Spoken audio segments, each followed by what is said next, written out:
الحمد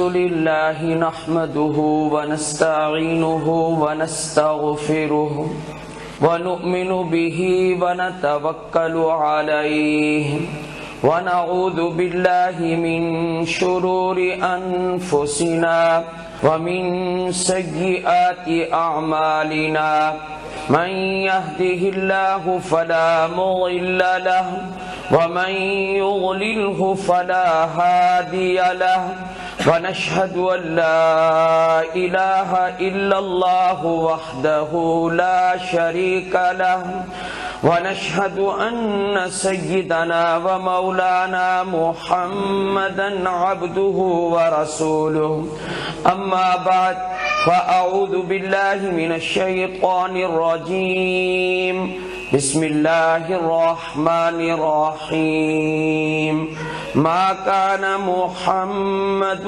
أبا أحد من رجالكم ولكن رسول الله وخاتم النبيين وكان الله بكل شيء عليما قال النبي صلى الله عليه وسلم إن الرسالة والنبوة انقطعت فلا رسول بعدي ولا نبي بعدي رواه الترمذي صدق الله العظيم وصدق رسوله النبي الكريم اللهم صل على محمد وعلى آل محمد كما صليت على إبراهيم وعلى آل إبراهيم إنك حميد مجيد اللهم بارك على محمد وعلى آل محمد كما باركت على إبراهيم وعلى آل إبراهيم إنك حميد مجيد. دین میں اصل چیز عقائد ہیں، عقیدہ اصل ہے. یہ تو علماء سے آپ نے سنا ہوگا کہ اگر بندے کا عقیدہ درست ہو اور اعمال میں کمی کوتاہی ہو جائے اللہ اپنے فضل سے معاف فرما دے گا، لیکن اگر عقیدہ خراب ہو تو پھر جہنم میں ابداً جلنا پڑے گا. ان عقائد میں سے ہمارا یہ متواتر اور اجماعی عقیدہ ہے ختم نبوت کا عقیدہ. آپ کا عنوان بھی بڑا بہترین ہے، تاجدار ختم نبوت صلی اللہ علیہ وآلہ وسلم. پہلے دل چاہتا ہے کہ آیت کا ترجمہ کر دوں. ماشاءاللہ. حضرت شاہ ولی اللہ رحمت اللہ علیہ فرماتے ہیں کہ سب سے مؤثر واعظ وہ قرآن مجید کا واعظ ہے. اس لیے ہمارے علماء اہتمام کرتے آئے کہ حلقات قرآنیہ ان کو عام کیا جائے تاکہ لوگوں کی گمراہی ختم ہو، لوگ قرآن کریم کے قریب آئیں. ہمارے استاد محترم حضرت مولانا سرفراز خان صاحب صفتر رحمہ اللہ فرماتے ہیں کہ گکھڑ کی جامع مسجد میں ایک وقت وہ تھا، فرمایا کہ میں درس دیتا تھا اور بہت ساری تفسیروں کا مطالعہ کر کے صبح کے درس کی تیاری کرتا تھا. معلوم ہے کہ وہ شاگرد کن کے تھے؟ حضرت مولانا سید حسین احمد مدنی رحمت اللہ علیہ. ان کا شاگرد ہونا یہ ایسی سند تھی جیسا کہ ابو حنیفہ کا شاگرد ہونا، امام اعظم ابو حنیفہ کا شاگرد ہونا یہ ان کی قابلیت اور فقاہت کی دلیل تھی. حضرت مدنی کو بھی اللہ نے بڑے عمدہ شاگرد عطا فرمائے.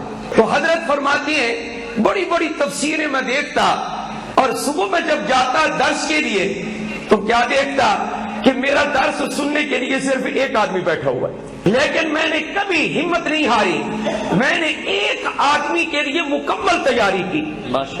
بڑی بڑی تفسیریں دیکھتا، مکمل تیاری کر کے جاتا. فرمایا کہ ایک وقت ایسا آیا کہ ایک بندہ یا میرا درس سنتا تھا یا صبح کے درس میں 200 آدمی بیٹھے ہوتے تھے. اس لیے سب سے پہلے میں گفتگو کروں گا قرآن کریم کی آیت اور اس کے ترجمے سے. ما کان محمد ابا احد من رجالکم، محمد صلی اللہ علیہ وآلہ وسلم تمہارے مردوں میں سے کسی کے باپ نہیں ہیں. یہاں نقطہ یاد رکھے، مردوں میں سے کسی کے باپ نہیں. رجال کا لفظ آیا ہے اور رجال رجل کی جمع ہے، اس کا معنی ہے رجل کہتے ہیں بالغ مرد کو. آپ صلی اللہ علیہ وسلم کے 3 لڑکے 3 صاحبزادے بچپن میں فوت ہو گئے، تو آپ یا تو بنات کے باپ ہیں اور یا اطفال کے باپ ہیں، آپ رجال کے باپ نہیں ہیں. ما کان محمد ابا احد من رجالکم، جہاں بنات کا ذکر آیا وہاں کتاب میں فرمایا یا ایھا النبی قل لازواجک وبناتک ونساء المؤمنین یدنین علیہن من جلابیبہن. وہاں بنات کا ثبوت ہے، اور میرے رب نے یہ کرم فرمایا کہ بنات کا صیغہ جمع کا ذکر فرما کے کسی کا منہ کالا کر دیا اللہ نے. میں اپنے رب کے طرز انداز پہ، آپ کہتے ہیں نا میں فدا ہو جاؤں، میں کہتا ہوں کہ میں پانی ہو جاؤں.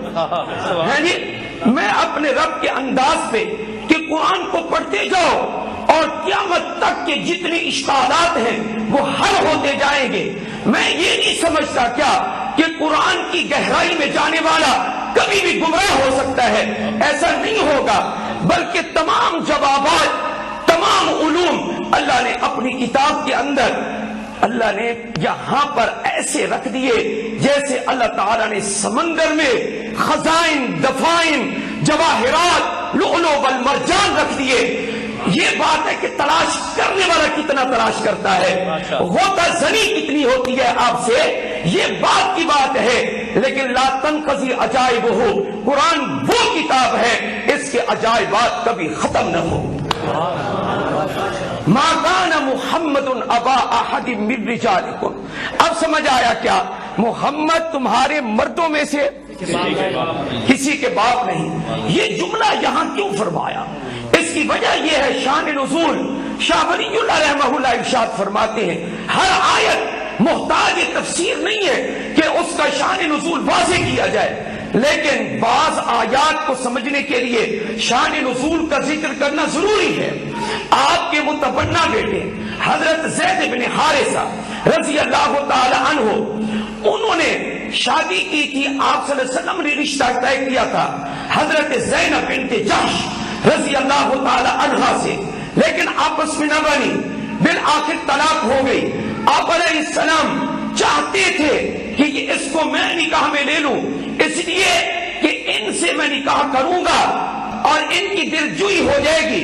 جو دل ٹوٹا ہے، ان کی کسر قلبی ہوئی ہے، وہ میں جبر قلبی سے بدل دوں گا اور ان کی دل جوئی ہو جائے گی. آپ صلی اللہ علیہ وسلم چاہتے تھے کہ میں ان کو نکاح میں لوں.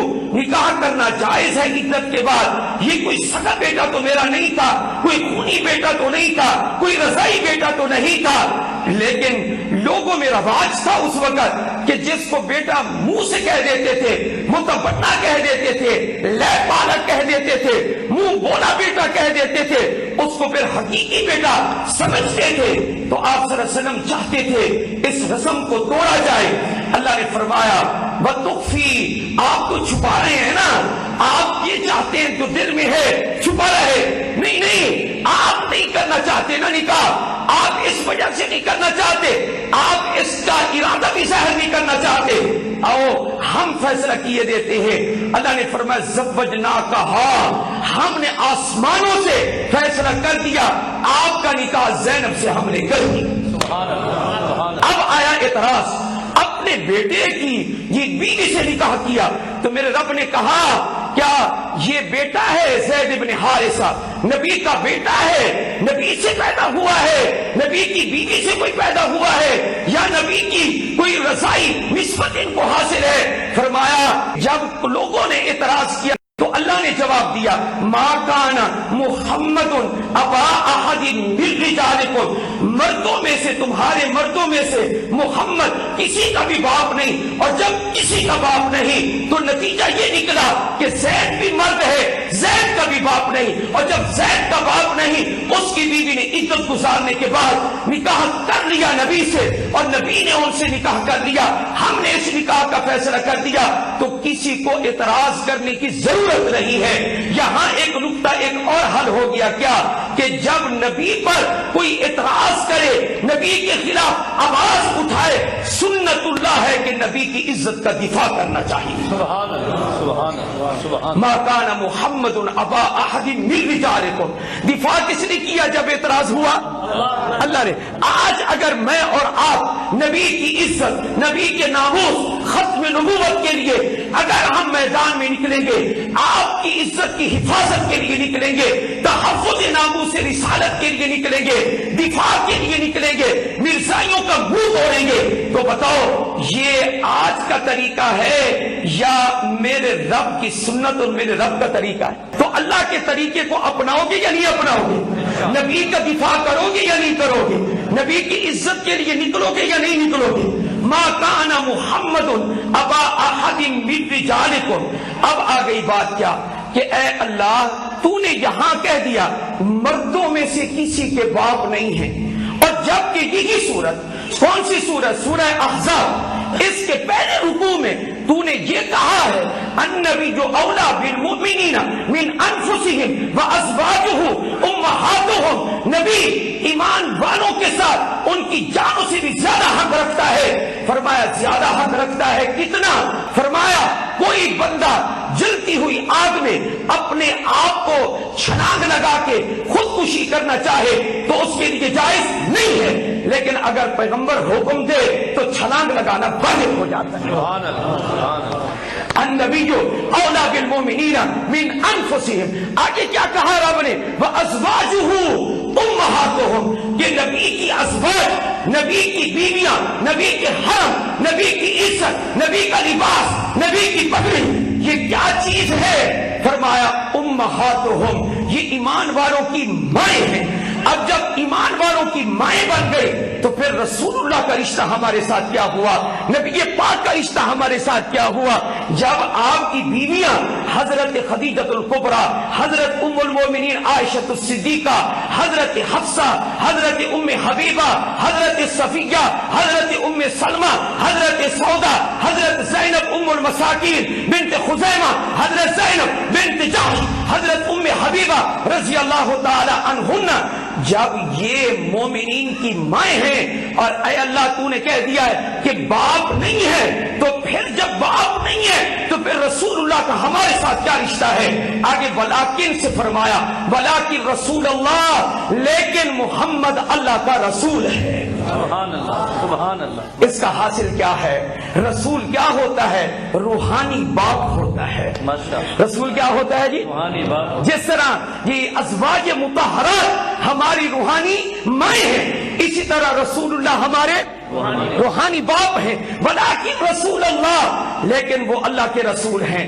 قرآن نے اوروں کو بھی کہا ہے کہ وہ اللہ کے رسول ہیں۔ سیدنا موسیٰ علیہ السلام نے کہا یا بنی اسرائیل انی رسول اللہ الیکم، میں اللہ کا رسول ہوں جو تمہاری طرف بھیجا گیا ہوں۔ عیسیٰ علیہ السلام نے کہا میں رسول اللہ ہوں، میں اللہ کا رسول ہوں۔ باقی پیغمبر اللہ کے رسول ہیں۔ سبحان ربک رب العزت عما یصفون وسلام علی المرسلین والحمد للہ رب العالمین۔ رسول تو اور بھی ہے، پھر اس رسول میں، آخری رسول میں، محمد میں اور باقی رسولوں میں کیا فرق ہے؟ تو میرے رب نے کہا ہاں ایک بہت بڑا فرق ہے، باقی جتنے آئے وہ پیغمبر تھے، باقی جتنے آئے وہ نبی تھے، باقی جتنے آئے وہ رسول تھے، لیکن میرا محمد صرف رسول نہیں ہے، رسول ہونے کے ساتھ ساتھ وہ خاتم النبیین، وہ تاجدار ختم نبوت بھی ہے۔ سبحان اللہ۔ یہ فرق ہے، یہ امتیاز ہے۔ ہمارے رسول کی رسالت وہ رسالت نہیں ہے جو علاقائی ہی رسالت ہو، جو محدود رسالت ہو، جو زمانے کے اعتبار سے محدود ہو، وہ رسالت نہیں ہے۔ نہ زمانے کی کوئی حد ہے، نہ علاقائی کوئی حد ہے، جغرافی کوئی حد متعین نہیں ہے، بلکہ ہمارے علماء کیا فرماتے ہیں جہاں جہاں خدا کی خدائی ہے وہاں وہاں محمد کی مصطفی ہے صلی اللہ علیہ وآلہ وسلم۔ یہ فرمایا جہاں جہاں خدا کی وہاں محمد کی مصطفی ہے. وخاتم النبیین، حضور خاتم النبیین ہے. اس کو دو طریقے سے پڑھا گیا ہے. خاتم النبیین آلے کا صیغہ، اسم آلہ، اسم لما یختم بہ. فرمایا کہ یہ وہ چیز ہوتی ہے خاتم جس کے ذریعے مہر لگائی جاتی ہے. اللہ پاک نے تمام نبیوں پر مہر لگا دی. کس کے ذریعے؟ ہمارے نبی کے ذریعے. اور آپ کو پتا ہے آپ جب خط کسی کی طرف ارسال کرتے ہیں، بھیجتے ہیں، لفافے میں ڈالتے ہیں، اس کو بند کرتے ہیں، تو مہر آپ پہلے لگا چکے ہوتے ہیں یا لفافے کو بند کرنے کے بعد آخر میں مہر لگاتے ہیں؟ مہر آپ کب لگاتے ہیں، شروع میں یا آخر میں؟ تو اس کا یہ مطلب ہوا امام راغب اصفہانی رحمہ اللہ اپنے مفردات القرآن میں واضح طور پر فرماتے ہیں کہ خاتم ہو یا خاتم ہو، خاتم النبی، خاتم النبیین اور خاتم النبیین اسم فاعل کا صیغہ ہو یا اسم آلے کا صیغہ ہو، دونوں کا معال، دونوں کا حاصل ایک ہی بنتا ہے. کیا؟ کہ سب نبیوں سے آخر میں آنے والا. کیا حاصل بنتا ہے جی؟ سب نبیوں سے آخر میں آنے والا. سبحان اللہ، کیا عجیب اللہ پاک نے ہمارے نبی علیہ الصلوۃ والسلام کو عزت بخشی ہے. ذرا توجہ کریں، یہ خاتم النبیین کا یہ جملہ خاتم النبیین ہو، خاتم النبیین ہو. اور سیدنا عبداللہ ابن مسعود رضی اللہ تعالیٰ عنہ کی قرات ہے، اس نے مسئلہ واضح کر دیا. فرمایا ولکن رسول اللہ ختم النبیین، صیغہ ماضی کے ساتھ بول دیا. فرمایا ختم النبیین. حضرت عبداللہ ابن مسعود کی قرات ہے صیغہ ماضی کے ساتھ ختم النبیین. لیکن وہ اللہ کا رسول ہے. اور کیسا رسول ہے؟ جس نے نبیوں کے سلسلے کو ختم کر دیا. جس نے نبیوں کے سلسلے کو ختم کر دیا. آپ نے نبیوں کے سلسلے کو ختم فرما دیا. وکان اللہ بکل شیء علیما. اس میں بھی بڑا راز ہے. اب کوئی آئے اور یہ کہے محمد نبی ہیں صلی اللہ علیہ وآلہ وسلم، رسول ہیں، ان کے سر پر ختم نبوت کا تاج کیوں رکھا؟ یہ قادیانی مرزائی، یہ پھر رہے لعین، یہ کہتے ہیں نا، کہتے ہیں کہ ختم نبوت کا تاج آمنہ کے لال کے سر پر کیوں رکھا؟ تو میرے رب نے کہا تم کون ہوتے ہو؟ وکان اللہ بکل شیء علیما. یہ جواب ہے، وکان اللہ بکل شیء علیما. فرمایا تم نہیں جانتے کہ کس منصب کا کون حقدار ہے. جس منصب کا جو حقدار ہے میں جانتا ہوں. موسیٰ کلیم تو ہے، اس کو میں نے کلیم بنایا. ابراہیم خلیل تو ہے، میں نے خلیل بنایا. نوح نجی اللہ تو ہے، میں نے اس کو نجی بنایا. آدم صفی اللہ تو ہے، میں نے اس کو صفی بنایا. فرمایا کہ یوسف حسین تو ہے، میں نے اس کو حسین بنایا. عیسیٰ روح اللہ تو ہے. ہر ایک کو منصب میں نے دینا ہے، ہر ایک کا منصب مقام میں نے مقرر کرنا ہے. میں جانتا ہوں کہ کون اہل ہے کہ کس کے سر پر ختم نبوت کا تاج رکھنا ہے. اللہ کہتا ہے میں جانتا ہوں. اے مرزائیو، رب کے کافروں، اے لعینوں، تم نہیں جانتے، میں رب جانتا ہوں. اس منصب کا حقدار محمد ہے صلی اللہ علیہ وسلم. سورہ فتح کی آیت بھی پڑھ لیں. اذ جعل الذین کفروا فی قلوبہم الحمیۃ حمیۃ الجاہلیہ وانزل اللہ علی رسولہ وعلی المؤمنین والزمہم کلمۃ التقوی وکانوا انزل اللہ سکینتہ علی رسولہ. اللہ وہ ہے جس نے اپنا سکون اور اطمینان نازل کیا اپنے رسول پر، ایمان والوں پر نازل کیا. اے اللہ، رسول کے ساتھ جو تحت شجرہ بیعت کرنے والے تھے ان صحابہ پر تو نے سکون نازل کیا. پیغمبر کی برکت سے تو نے رحمت نازل کی، اطمینان نازل کیا. اور کیا کیا؟ تو رب تعالیٰ کے ذرا فیصلے سنے. فرمایا وَأَلْزَمَهُمْ کلمۃ التقوی. فرمایا کلمہ تقوی، لا الہ الا اللہ محمد الرسول اللہ، میں نے صحابہ کو نصیب نہیں کیا، چپکا دیا ہے. چپکا دیا ہے، چپکا. میں کہتا ہوں کیا کہ کوئی آدمی ایلفی سے کسی چیز کو چپکا دے، کہتا ہے یہ کبھی نہیں ٹوٹے یہ اس کو ایلفی لگ گئی کہ انہیں میں نے چپکا دی ہے، بڑا میں نے جوڑ لگایا ہے، بڑا میں نے بند لگایا ہے، اور یہ کبھی یہ ٹوٹے گا نہیں، یہ چیز کبھی اس سے علیحدہ نہیں ہوگی۔ میرے رب نے کیا کہا؟ وَأَلْزَمَهُمْ، لوگ بھی چپکاتے ہیں، میں نے بھی ایک چیز چپکا دی ہے۔ اے اللہ تو لازم کرنے والا ہے، تو نے کن کو لازم کیا، کس چیز کو چپکایا اور تو نے لازم کر دیا؟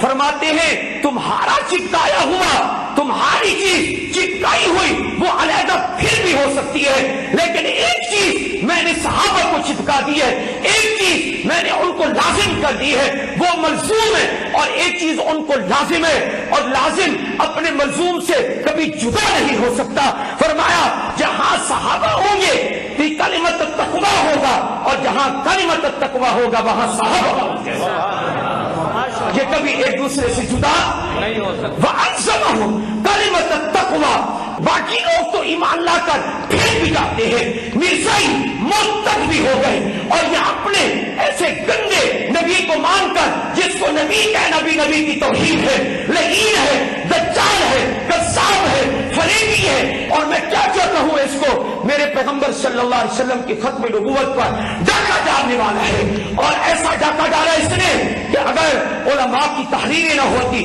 علماء کی قربانیاں نہ ہوتی تو یہ ختم نبوت کا مسئلہ حل نہ ہوتا۔ آپ حضرات اس کی تاریخ پڑھیں، میں 2 دن سے اس کی تاریخ کا مطالعہ کر رہا ہوں، میرا دل آنسو رو رہا ہے کہ ختم نبوت کے لیے کتنی بڑی قربانی ہے۔ آپ حضرات سمجھتے ہیں میں اس موضوع کو بعد میں لانا چاہتا تھا، لیکن آپ دیکھیں مال روڈ پر آپ یہ دیکھیں کہ لاہور کی سڑکوں پر جب گولی چلی 53 میں، ختم نبوت کی تحریک چل رہی تھی، 53 میں چلی، 74 میں چلی، 74 میں فیصلہ ہوا کہ یہ جب 53 میں گولی چلی کتنے آدمی شہید ہوئے ختم نبوت کے لیے؟ 10,000 آدمیوں نے اپنے سینے پر گولی کھائی، اور ان کی برکت سے ختم نبوت کا مسئلہ حل ہوا۔ سبحان اللہ، کتنے ہزار آدمیوں نے؟ 10,000 آدمیوں نے، ایسے نہیں مسئلہ حل ہوا۔ خیر اس میں بڑی تاریخ ہے، پس منظر ہے، میں ذرا اس آیت کو ذرا حل کر لوں۔ وَأَلْزَمَهُمْ، اور لازم کر دیا، چپکا دیا صحابہ کو کیا؟ کلمت تقوی کا کلمہ۔ تقوی کون سا؟ لا الہ الا اللہ محمد الرسول اللہ۔ آگے پڑھیے کیا اللہ نے یہاں بس نہیں کی کہ میں نے ان کو تقوی لازم کیا صرف، باقی میرے رب نے آگے فرمایا وَقَانُوا أَحَقَّ بِهَا۔ تو مجھے تو کبھی کبھی یہ کہنے کو جی چاہتا ہے کہ جب صحابہ کا ذکر آتا ہے قرآن بھی ایسے ٹھاٹھے مار رہا ہوتا ہے، ایسے لگتا ہے وَقَانُوا أَحَقَّ بِهَا۔ خود ہمارے نبی نے جو صحابہ سے محبت کی ہے صلی اللہ علیہ، اب ذرا لذت قرآن کی طرف آئے نا، کیا وَأَلْزَمَهُمْ، اللہ نے کلمت التقویٰ ان کو لازم کر دیا ہے، ابو بکر کو لازم کر دیا۔ وہ جو خبثاء البواطن ہیں اللہ نے ان کے لیے یہ تعبیر اختیار کی ہے، جو کہتے ہیں نبی کے بعد مرتد ہو گئے تھے۔ ہاں اللہ نے کہا الزمہ، میں نے لازم کیا، اور جس چیز کو میں لازم کر دوں وہ مرتد نہیں ہوتے۔ ہاں وَأَلْزَمَهُمْ، میں نے لازم کیا، بھلا اللہ جو چیز لازم کر دے وہ جدا ہو سکتی ہے؟ نہیں ہو سکتی، اس لیے کوئی صحابی کبھی مرتد نہیں ہو۔ ہاں جو صحابہ کو مرتد کہے ان کے بارے میں حضرت شاہ عبدالعزیز محدث دہلوی رحمہ اللہ کا فتویٰ آج بھی کتابوں کے اندر موجود ہے، صحابہ کو مرتد کہنے والے خود مرتدین ہیں۔ شاہ عبدالعزیز محدث دہلوی رحمہ اللہ کا فتویٰ آج بھی موجود ہے۔ وَأَلْزَمَهُمْ کلمت، اے اللہ صحابہ کو تو نے اتنا بڑا اعزاز دیا، تو آؤ ذرا کیا آگے جملہ پڑھو، علماء تو جھوم گئے بھائی، وَقَانُوا أَحَقَّ بِهَا، سبحان اللہ۔ اس کا ترجمہ کر دو، یہ کا حقدارن، یہ حقدارن حق دو نا، یہ وَقَانُوا أَحَقَّ بِهَا، یہی جو حقدار تھے۔ نہیں میں نے ابھی ترجمہ پورا نہیں کیا، اس میں سیدھا اس میں تفصیل ہے۔ وَقَانُوا أَحَقَّ بِهَا، دنیا میں مومن ہوتے رہیں گے، کلمہ پڑھتے رہیں گے، سارا تو زیادہ اول نمبر دے حقدار یہی ہے۔ کون ہے؟ صاحب میرے رب کی تعبیرات ہیں، میں کیا کروں؟ اب ہمیں تو یہ انہی کے گن گاتے ہوئے انشاءاللہ جنت ملے گی۔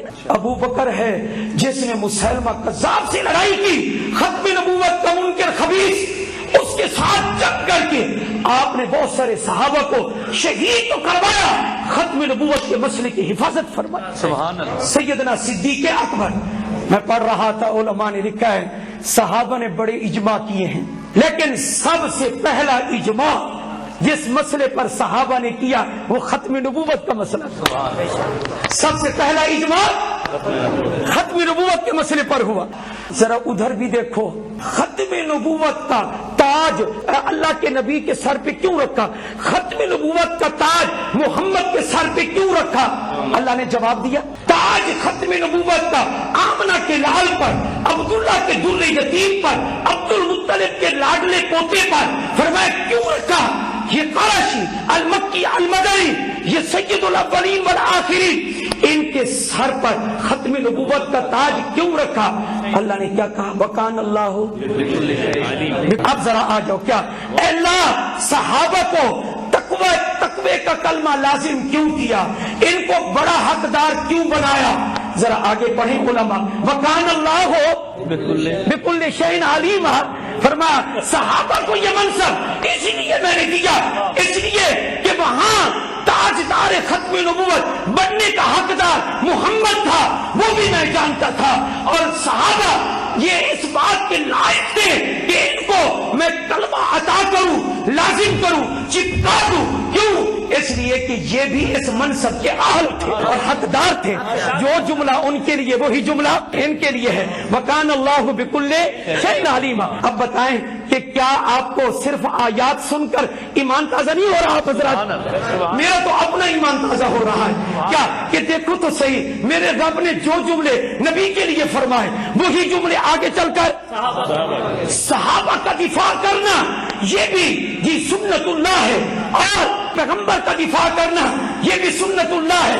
ختم نبوت کی گواہی مرزائی نہیں دیتے نا، مرزائی ختم نبوت کی گواہی نہیں دیتے نا۔ اور آپ کو میں بتا دوں، جو یہ کہے نا مرزائی کہ میں ختم نبوت کو مانتا ہوں، وہ آپ کو چکر دے رہا ہوگا، دھوکہ دے رہا ہوگا۔ وہ ختم نبوت کے معنی کوئی اور لے کر صرف الفاظ آپ کے لیے بول دے گا۔ آپ اس کو یہ کہیں، حضرت کاندھلوی رحمت اللہ علیہ نے کہ اصول بیان کیا بڑا زبردست، اس سے نا فرق ہو جاتا ہے کھڑے کھوٹے کا۔ حضرت رحمت اللہ علیہ نے فرمایا اپنی تفسیر معارف القرآن میں، تبلا بے تبرہ نیست، اگر یہ کہے نا مرزائی ہم کلمہ پڑھتے ہیں یہی جو تم پڑھتے ہو، لا الہ محمد الرسول اللہ، ہم نماز وہی پڑھتے ہیں جو تم پڑھتے ہو، نماز ویسے پڑھتے ہیں جیسے تم پڑھتے ہو، اور ہماری مساجد بھی ویسی ہیں جیسی کہ، اور قرآن بھی ہم یہی پڑھتے ہیں، اس آیت کو بھی ہم مانتے ہیں، تو ایک الگ ہے کہ آپ علمی بحث کریں، حد بندہ تو نہیں کر سکتا۔ تو یہ جو اصول میں آپ کو دے کے جا رہا ہوں نا، اس اصول پہ آ جائے تو سمجھ لینا کہ وہ سچا ہے اور ختم نبوت کو مانتا ہے، اگر وہ اس اصول پہ نہ آئے تو سمجھ لینا وہ جھوٹا ہے۔ اصول سمجھ لیں آپ، تبلا بے تبرہ نیست، دوستی دشمن سے بیزاری کے بغیر نہیں ہو سکتی۔ کیا عجیب قانون ہے، دوستی دشمن سے بیزاری کے بغیر نہیں ہو سکتی۔ اس کو یہ کہو اگر تو ختم نبوت کو مانتا ہے، مرزا لعین پر یہاں لعنت بھیج، مرزا لعین پہ لعنت بھیج، تو ذرا میری بات سمجھ آ گئی آپ کو؟ اگر وہ لعنت بھیجے اور اس کو کہے وہ خبیث تھا، وہ لعین تھا، وہ دجال تھا، وہ کذاب تھا، پھر آپ کہیں کہ تو نے لعنت بھیجی ہے، اب ہمیں پتہ چل گیا تو نے کلمہ پڑھ لیا، باقی باطن تیرا جو ہے لیکن ظاہراً ہم تجھے مسلمان مانتے ہیں۔ اگر وہ لعنت نہ بھیجے اور مرزے کو برا نہ کہے، دجال اور کذاب نہ کہے، خدا کی قسم وہ آپ کو دھوکہ دے رہا ہے۔ اس لیے حضرت مولانا ادریس کاندھلوی رحمت اللہ علیہ کا اصول ہاتھ میں ہوگا تو انشاءاللہ کبھی ہم دھوکہ تبلا بے تبرہ نیست۔ نبی علیہ الصلوۃ والسلام کی احادیث حجت ہیں یا نہیں؟ بولے ذرا، حضور کی حدیثیں حجت ہیں؟ حجت ہیں۔ میں آپ کو بتاتا ہوں حجیت حدیث کے لیے اللہ تعالیٰ نے قرآن کریم کی کئی آیات ذکر کی ہیں۔ ما آتاکم الرسول فخذوہ وما نہاکم عنہ، رسول جو دے اور جیسے منع کرے. بخاری شریف کا واقعہ سنا دیتا ہوں. سیدنا عبداللہ ابن مسعود رضی اللہ تعالی عنہ نے ایک دن واز فرمایا اور فرمایا کہ لعن اللہ الواشمہ والمستوشمہ. واشمہ مستوشمہ پر گھومنے والی گدوانے والی وہ جو وہ اندر سوراخ کر کے بھرتے ہیں نا رنگ. ہاں جی. تو یہ جو بناتے ہیں یہ جائز نہیں ہے, یہ حرام ہے, یہ جائز نہیں. علماء نے منع کیا. الواسلہ والمستوصلہ اس پر بھی لعنت کی ہے. بال بڑے نہ ہو اور دوسری عورت کے بال لے کر ایک عورت اپنے بالوں میں گنوائے, انسانی بالوں کی وگ لگائے تو یہ جائز نہیں ہے. انسانی بالوں کا استعمال اس میں جائز نہیں ہے. الواسلہ والمستوصلہ, واسلہ پر بھی لعنت ہے, مستوصلہ پر جوڑنے والی جڑوانے والی, گوندنے والی گنوانے والی, ان پر لعنت ہے. ایک عورت بھی بات سن رہی تھی حضرت کا. اس عورت نے سوال بھیجا, اس نے کہا میں نے تو پورا قرآن پڑھا ہے. اے عبداللہ ابن مسعود رضی اللہ تعالیٰ عنہ توجہ کریں ذرا, حجیت حدیث آ رہی ہے. فرمایا کہ میں نے تو پورا قرآن پڑھا ہے. عورتیں اس وقت صحابیات بڑی ماہر تھی. کہا میں نے پورا قرآن پڑھا ہے, کہیں بھی اللہ نے ان عورتوں کا ذکر کر کے لعنت نہیں بھیجی. تو آپ کیسے کہتے کہ خدا نے لعنت کی ہے؟ لعن اللہ الواسلہ والمستوصلہ الواشمہ والمستوشمہ, یہ کہاں ہے؟ پورے قرآن میں کہیں نہیں ہے. تو حضرت عبداللہ ابن مسعود رضی اللہ تعالیٰ عنہ نے فرمایا لو قرأتی ہے لوجدتی ہے, اگر تو قرآن پڑھتی اور پڑھنے کا حق ادا کرتی تو یہ مسئلہ تجھے قرآن کے اندر مل جاتا, یہ مسئلہ تجھے قرآن کے اندر مل جاتا. وہ کیسی, وہ تو حیران ہو گئی کہ قرآن میں تو کہیں بھی ان عورتوں کا اور واقعتاً 30 پارے میں ذکر نہیں ہے. تو اس کا جواب سیدنا عبداللہ ابن مسعود نے دیا رضی اللہ تعالیٰ عنہ. اس صحابی کی بھی نرالی شان ہے. کن کی؟ عبداللہ ابن مسعود رضی اللہ تعالیٰ عنہ کی بڑی نرالی شان ہے. یہ نا ایک مکہ کا سردار تھا, ان کی بکریاں چراتے تھے ماشاءاللہ. اسلام سے پہلے حضور اکرم صلی اللہ علیہ وسلم یہ چلے گئے. آپ علیہ الصلوۃ والسلام نے دیکھا ایک جگہ سیدنا صدیق اکبر بھی ساتھ تھے. آپ نے دیکھا یہ بکریاں چرا رہا ہے, کیونکہ آپ کی جو نگاہ تھی, ہائے ہائے سبحان اللہ, وہ کس کی نگاہ تھی؟ وہ پیغمبر کی نگاہ تھی. اور انشاءاللہ آج ختم نبوت کی اس نسبت سے میں اور آپ جمع ہے. اگر کفر سے ایمان کی طرف پیغمبر کی نگاہ لا سکتی ہے اور کفر ختم ہو سکتا ہے, انشاءاللہ قیامت کے دن پیغمبر کی نگاہ شفقت ہم گناہ گاروں پر پڑے گی تو ہمارے گناہ بھی ختم ہو جائیں گے انشاءاللہ العزیز. بڑی نسبت ہے, بڑی نسبت ہے بھائیو, بڑی نسبت ہے. حضرت عبداللہ ابن مسعود رضی اللہ تعالیٰ عنہ ابھی مسلمان نہیں ہوئے تھے, تو آپ نے فرمایا یہ دودھ تو پلاؤ, بکریوں کا دودھ تو پلاؤ. تو کہنے لگے حضرت عبداللہ ابن مسعود کہنے لگے یہ بکریاں میری نہیں ہیں, یہ بکریاں میری نہیں ہیں. نبی کریم صلی اللہ علیہ وسلم نے فرمایا ہاں آپ کی نہیں ہیں. دیکھو تو صحیح, صحابہ تو وہ ہیں جو حالت کفر میں بھی خیانت نہیں کرتے, حالت کفر میں بھی خیانت نہیں کرتے. حدیث پڑھ کے دیکھ لو, خیارکم فی الجاہلیہ خیارکم فی الاسلام. ایمیں نہیں چنا, ان اللہ اختار علی واختار علی اصحابی, یہ چنیدہ بھی ہیں برگزیدہ بھی ہیں. سبحان اللہ. یہ ایسے نہیں ہے ان اللہ اختارنی واختارنی اصحابی. اور میں تو آپ کو ایک بات اور بتاؤں, حضور جیسے صحابہ جب کسی کے بن نہیں سکتے تو وہ بکواس کیوں کرتا ہے کہ میں نبی ہوں, اور جب حضور کے صحابہ جیسا کوئی وہ کہتا ہے میرا بھی ابو بکر ہے, وہ کہتا ہے اپنے ساتھیوں کو کہتا ہے. اور علی میاں نے تو کمال کر دیا رحمہ اللہ نے, اللہ جزائے خیر عطا فرمائے. فرمایا ایکٹر تھا, ایکٹر, یہ ڈرامے باز تھا. کون ڈرامے باز تھا؟ مرزا. اور کہتا یہ کہ میرے بھی اصحاب ہیں, اور کہتا ہے کہ میں مسیح موعود ہوں, میں کہتا ہے میں مہدی ہوں, کہتا ہے میں ذلی نبی ہوں, میں بروزی نبی ہوں. عجیب بات ہے. مولانا روم رحمت اللہ علیہ نے جملہ لکھا, مولانا نے بڑا عجیب جملہ لکھا, مولانا روم رحمت اللہ علیہ, میں فارسی کا ترجمہ ہی کر دوں. فرمایا دیکھو تو صحیح بھائی, پہلے رسول آئے وہ کامل تھے, ہمارے رسول اکمل ہیں. اکمل, ہمارے رسول اکمل ہیں. پہلے رسول صاحب جمال تھے, ہمارے رسول اجمل ہیں. پہلے رسول حسین تھے, ہمارے رسول احسن ہیں. پہلے نبیوں کے بھی بڑے بڑے قریبی ساتھی مخلص گزرے, صدیقین گزرے, ہمارے نبی کا صدیق اکبر ہے رضی اللہ تعالیٰ عنہ. پہلی امتوں میں صدیقہ گزری ہے، لیکن اللہ نے اس امت کی ماں بنائی صدیقہ کبریٰ، عائشہ صدیقہ رضی اللہ. اچھا میں کیا بات عرض کر رہا تھا، حضرت مولانا روم رحمت اللہ علیہ فرمایا یاد رکھیں کہ جب کوئی آدمی کسی فن میں بہت زیادہ کمال پا جاتا ہے، بہت زیادہ کمال، اور اس جیسا کامل اور کوئی نہیں ہوتا. شعراء میں دیکھ لیں، ادباء میں دیکھ لیں، علماء میں دیکھ لیں، جی کیا صنعت کاروں میں دیکھ لیں، جب بڑا اعلیٰ درجے کا کوئی استاد اور ماہر فن ہوتا ہے تو اس کو کیا کہتے ہیں؟ مثلا آپ جلسہ کر لیں، نعت خواں بہت سارے آ جائیں، ایک اعلیٰ درجے کا نعت خواں آخر میں آئے تو آپ اس کو کیا کہیں گے؟ آپ کہیں گے نا بھائی کیا بھائی شاعری تو آپ پر ختم ہے، آپ کہیں گے یا نہیں؟ بولیں ذرا، شاعری تو آپ پر ختم ہے. مولانا روم نے کمال کر دیا رحمہ اللہ نے. اسی طرح اور مثالیں آپ لے لیں، آپ کے شہر میں بہت سارے درزی ہوں لیکن ایک درزی بہت اعلیٰ ہو تو آپ کیا کہتے ہیں؟ کپڑے تو بہت سینے والے ہیں، درزی تو اور بھی بہت ہیں، لیکن آپ پر یہ فن ختم ہے، آپ پر یہ فن ختم ہے. پہلے رسول آتے رہے، رسول تھے ماشاءاللہ، نبی آتے رہے، نبی تھے ماشاءاللہ.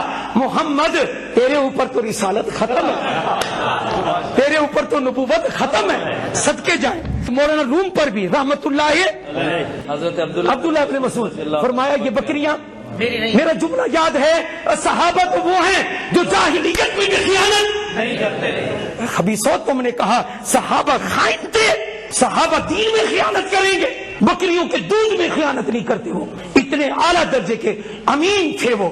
تو آپ صلی اللہ علیہ وسلم نے فرمایا دودھ پلاؤ، فرمایا کہ دودھ تو یہ میرا نہیں ہے. فرمایا اچھا کسی فلاں سردار کا ہے، اچھا ٹھیک ہے اس کی بکریوں کا دودھ وہ، لیکن ایسی بکری ہمیں پیش کرو جو دودھ نہ دیتی ہو، جس کے جو تھنے خشک ہو چکے ہوں، ایک قطرہ بھی دودھ کا نہ آتا ہو، نہ نکلتا ہو. ایسی بکری سے اگر ہم دودھ نکال لیں تمہارے مالک کو اعتراض تو نہیں ہوگا؟ اس نے کہا کہ کوئی اعتراض نہیں ہوگا، آپ ایسا کر کے دکھا دیں. مریل قسم کی بکری، اپنی زبان کیا دیں، لسی آدمی مکی ہوئی، ہاں جی. تو وہ بکری جو آگے کی، اور آپ کو پتہ ہے کہ وہ بکری سبحان اللہ جب حضور کے سامنے آئی اور رحمت والے ہاتھ لگے، رحمت والے ہاتھ تھنوں پہ حضور نے لگائے صلی اللہ علیہ وآلہ وسلم، تھنوں پہ لگائے، وہ تو تازہ ہو گئی. ہاں جی تازہ کیوں نہ ہو، یہ حضور ابھی ہاتھ لگا رہے ہیں. حضور تو جس پر بیٹھ جائیں وہ سواری بڑی تیز ہو جاتی ہے، اور اونٹنی کے تھنوں میں بھی دودھ آ جاتا ہے. اور اس وقت کے حالات پھر اما حلیمہ سے پوچھو. میں عرض یہ کر رہا ہوں کہ فرمایا اس وقت آپ نے ہاتھ لگائے، دودھ نکالا، آپ صلی اللہ علیہ وسلم نے جب نکالا خود پیا، عبداللہ ابن مسعود کو دیا رضی اللہ تعالیٰ عنہ. بس آپ نے دعوت نہیں دی کہ تو مسلمان ہو جا، دعوت نہیں دی. کیوں؟ اس لیے کہ آپ سمجھتے تھے کیا یہ جوہر یہ صاف ہو کے میرے پاس آئے گا، یہ لال میرے پاس آئے گا. آپ واپس آ گئے. سبحان اللہ. شام کو بکریاں چرا کے جب واپس گئے تو کہنے لگے اپنے مالک کو اپنی بکریاں سنبھال، آج کے بعد تیری نوکری ختم، میں تیرا کچھ نہیں ہوں، تیرا نوکر نہیں ہوں، کوئی تنخواہ نہیں، کچھ نہیں لیتا، جا. اس نے کہا تجھے کیا ہوا؟ میری آنکھوں نے ایسی حقیقت دیکھی ہے، ہاں میری آنکھوں نے اور میرے قلب نے گواہی دی ہے، یہ کام کوئی سچا ہی کر سکتا ہے جس کے ساتھ خدا کی تائید ہے، تائید غیبی جس کو حاصل ہے. حضرت عبداللہ ابن مسعود رضی اللہ تعالیٰ عنہ بکریاں حوالے کر کے حضور کی خدمت میں حاضر ہوئے. آپ صلی اللہ علیہ وسلم نے دیکھا، آپ صلی اللہ علیہ وسلم کو آ کر عرض کرنے لگے جی میں اسلام میں داخل ہونا چاہتا ہوں، کلمہ پڑھ لیا. اور اتنے ذہین فتین تھے خدا کی قسم، حضور علیہ السلام نے پردے کے بعد بھی فرمایا ہر ایک کو میرے حجرے میں باقاعدہ اجازت لے کر آنے کی ہمت ہونی چاہیے، بغیر اجازت کے نہیں، اجازت لے، میں صراحتاً اجازت دوں تو پھر آئے. اور عبداللہ ابن مسعود کو فرمایا تو میرے آل خانہ میں سے ہے، آیا کر دروازے کے باہر، تو کھنکھنایا کر یہ السلام علیکم، اندر آ جاؤں. آگے سری اجازت کا انتظار نہیں کرنا، یہ کہہ کر اندر داخل ہو جایا کر. یہ کون ہے؟ سیدنا عبداللہ ابن مسعود. لو قراتی ہے لوجدتی ہے، اگر تو پڑھتی قرآن تو قرآن میں یہ مسئلہ بھی پاتی جو میں نے بیان کیا؟ اس نے کہا یہ مسئلہ کہاں لکھا ہے؟ پورے قرآن میں تو نہیں۔ فرمایا ہے، میں تجھے دکھاؤں؟ ما آتاکم الرسول فخذوہ وما نہاکم عنہ فانتہوا، جو رسول کہے وہ کرو، جس سے روکے اس سے روکو، اس سے رک جاؤ۔ فرمایا کہ دیکھو جو اللہ کا کہا ہوا ہے وہ بھی اللہ کا کہا ہوا ہے، جو رسول کا کہا ہوا ہے وہ بھی گفتہ اللہ بود، گفتہ اللہ بود، ان کا کہا ہوا اللہ کا کہا ہوا ہے۔ اگرچہ از حلقوم عبداللہ بود، اگرچہ عبداللہ اللہ کے بندے کے گلے سے نکلا، لیکن ان کے گلے سے جو نکلا ہے وہ نکالا کس نے ہے؟ اللہ نے۔ فرمایا والنجم اذا ہوا ما غل صاحبکم وما غوا وما ينطق عن الہوا ان هو الا وحی ومن یطع الرسول فقد اطاع اللہ۔ جس نے کس کی اطاعت کی؟ اللہ کے رسول۔ اور آپ ان سے پوچھیں تو صحیح کیا کہ نماز کا حکم ہے، صبح کی نماز کی رکعتیں کتنی ہیں؟ نہ صبح کی نماز حدیث کے بغیر پڑھ کے تو دکھا دیں، ذرا دکھا تو دیں ہمیں، اور منکرین حدیث ذرا پڑھ کے دکھا تو دو ہمیں ایک نماز۔ ظہر کی نماز نہیں پڑھ سکتے تم حدیث کے بغیر، اور عصر کی نماز اس کی کتنی رکعتیں، حضر میں کتنی، سفر میں کتنی، اور پھر یہ پہلی رکعت میں پڑھنا کیا ہے، رکوع اور سجدے کی تسبیح کیا ہے، ان تمام چیزوں کی تفاصیل حدیث میں ہے۔ اس لیے حدیث حجت ہے یا حجت نہیں ہے؟ اور میں آپ کو ایک اور بات بتاؤں، جیسے قرآن کا ماننا ضروری، ایسے حدیث کا ماننا بھی کیا ہے ضروری، کیونکہ اللہ نے فرمایا وَأَنزَلْنَا، ہم نے آپ پر قرآن اتارا، کیوں؟ لِتُبَيِّنَ ہائے ہائے، تاکہ لِتُبَيِّنَ، قرآن ہم نے اتارا، اور قرآن میں اجمال ہے، اور کس کی ضرورت ہے؟ بیان کی، اور بیان کرے گا کون؟ حضور علیہ الصلوۃ والسلام۔ تو حدیث حجت ہوئی یا حجت نہ ہوئی؟